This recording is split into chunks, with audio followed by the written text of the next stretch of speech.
Okay, so in benchmark for reading today, I asked you to, in your Heroes and Villains book, to read It Takes a Thief to Catch a Thief. So if you haven't done that yet, please pause this, go read it carefully, and then come back to us. So we're going to continue to talk about plot of stories.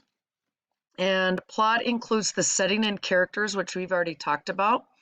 So on this first page, the setting of the story is the capital city of Rome. Um, and then I've underlined throughout the story some of the characters, but it starts out right away and talks about Crack and Crook, who are two notorious thieves.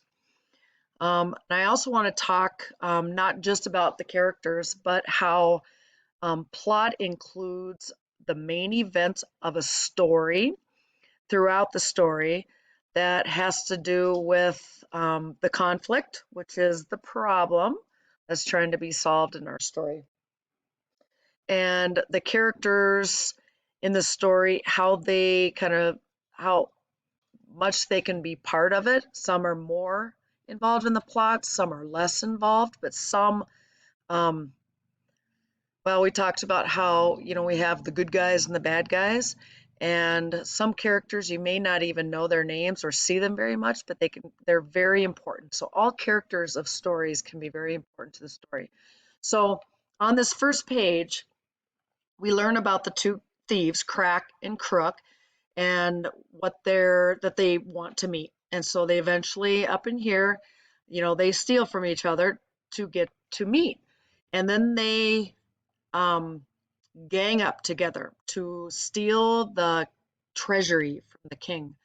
And so here in paragraph 6, um, the king is robbed and he wants to catch the thieves no matter what.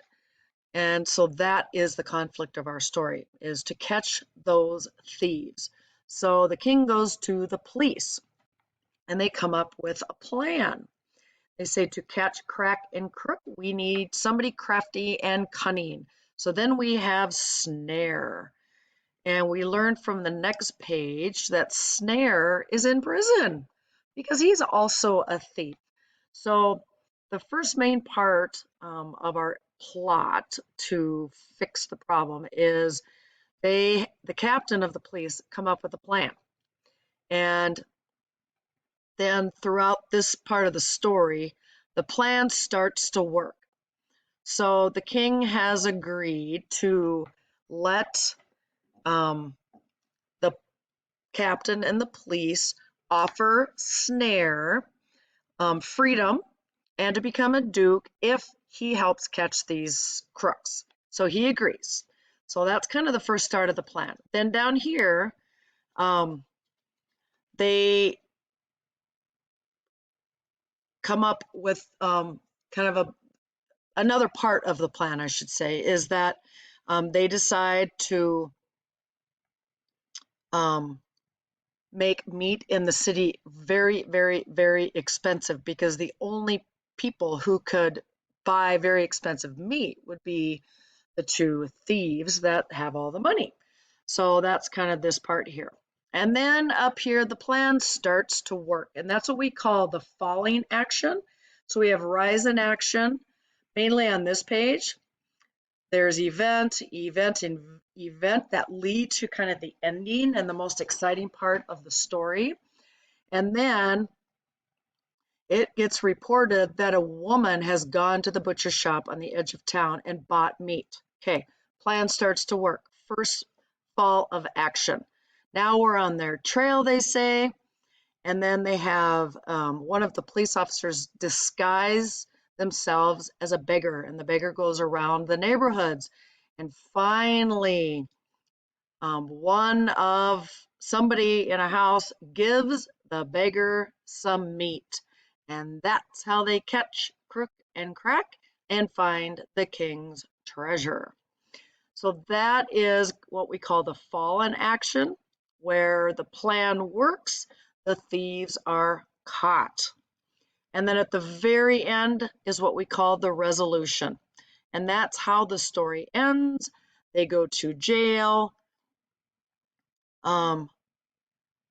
Snare is released and becomes a duke, but then he ends up getting thrown back in jail because he steals jewels from a foreign diplomat's wife. So that is plot. Plot of a story, the main events, and it can be a story, it can be a book, it can be a movie, it can be a poem. So plot includes setting characters, events throughout the story that have to do with rise in action, getting to the ending, the most exciting part, and then when the plan to fix the conflict starts to work, we call that the falling action. And at the very end, when you learn kind of what happens, that's what we call the resolution. So when you are reading a story and you absolutely love a story, like, oh my God, that was one of the best stories I've ever read, or one of the best movies I've ever seen, that means that the author or the writers have really, really, really good events and rise in action that keeps you on the edge of your seat and wanting more. So hopefully you can continue to find those stories. And as we continue to move through reading this year and reading, keep those things in mind.